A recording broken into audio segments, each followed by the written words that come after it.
Hi friends, it's Kelly. I'm here in Zacapa, Guatemala. Here serving in the dump and doing some other things that I posted on Facebook earlier. But I did want to make sure that I did a video because this is going to be my last day with internet access for about 4 weeks, maybe a little bit more, depending on what we can work out. I may end up getting to maybe like an internet cafe at some point, but it's highly unlikely. So right now I'm with Hope of Life International in this dining hall. This is where they feed all the missionaries who come, and it was a great opportunity to learn a little bit of culture, brush up on some of my Spanish, and a great opportunity to meet people. I'm going to talk about something on my blog.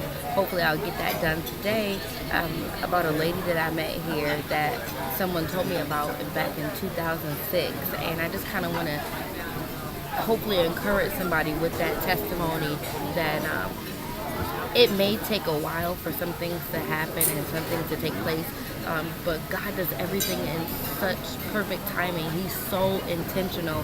So like if you are waiting on something to answer or you're waiting for something to work out, I just do want to encourage you and let you know like God's plan is perfect, and He showed me that like several times during this short amount of time that I've been here so far. So I'll be here for almost a month and a half, 2 months, and I'm sure I'll have a lot of different things to tell you, but I do want to share with you. I did have the opportunity to go to the garbage dump, the landfill, and minister to some people there, just share the love of Christ with them, pray for them, and feed them.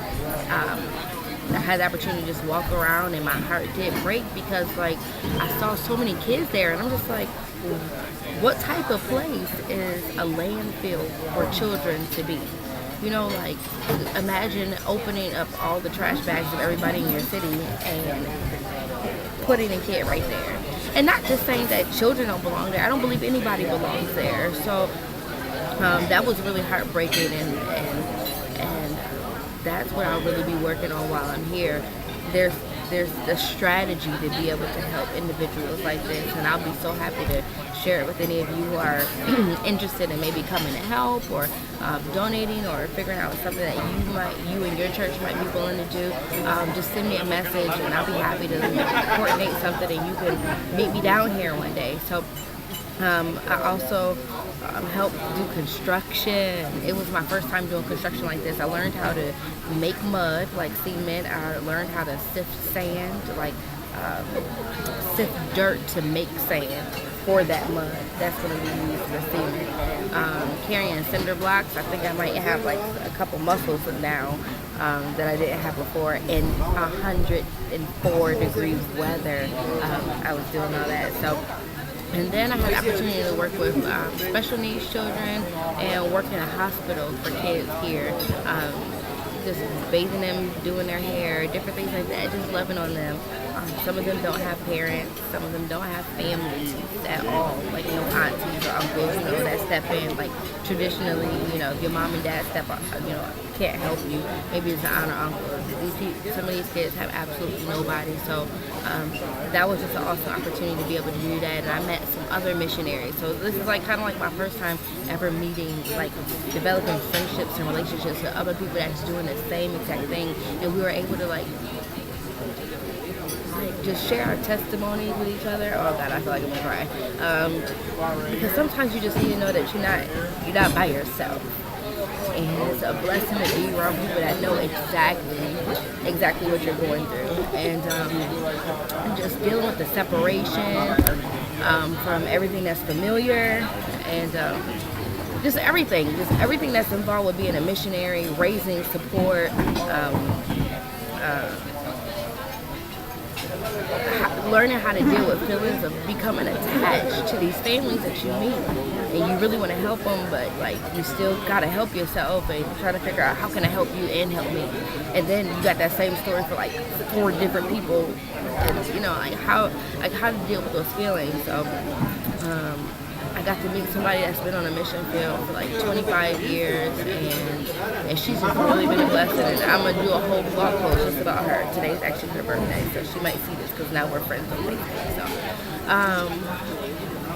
I'll share more about it. I'm still processing it all. Like, this was a lot to take in just a couple of days. It wasn't easy, like I posted pictures, like, how we take a whole bunch of different selfies to make sure you're smiling and to make sure that you wipe the tears away and that you have that hope on your face. But sometimes it's not that you lose hope, but it doesn't mean that it doesn't hurt. It doesn't mean that what you see doesn't affect you. And I'm happy that it's affecting me and that it's giving me a burden. And hopefully I'll be able to connect with many of you, and maybe you be able to, maybe you don't dedicate your entire life, but maybe you'll commit to you and your prayer group, to you and your church, or you and your family to commit to praying every single day for people all across this world that don't have the same amenities or the same privileges or the same opportunities that we have. And for those of you who may feel like, okay, Kelly, hey, I can join you for 7 or 12 days or that would be awesome as well. And then for those of you who want to give, because it takes money to give to feed 75 people, to provide shoes for over 100, to provide medical, pharmaceutical products.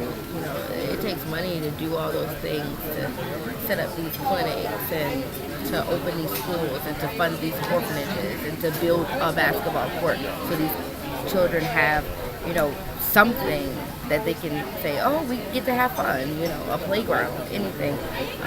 So I just pray that you guys continue to pray for me. I'm going to be praying for you. I am so happy. I feel so fulfilled. I was putting on Snapchat the other day, it's just it's such a blessing to be able to find out what your gift is and to walk in it.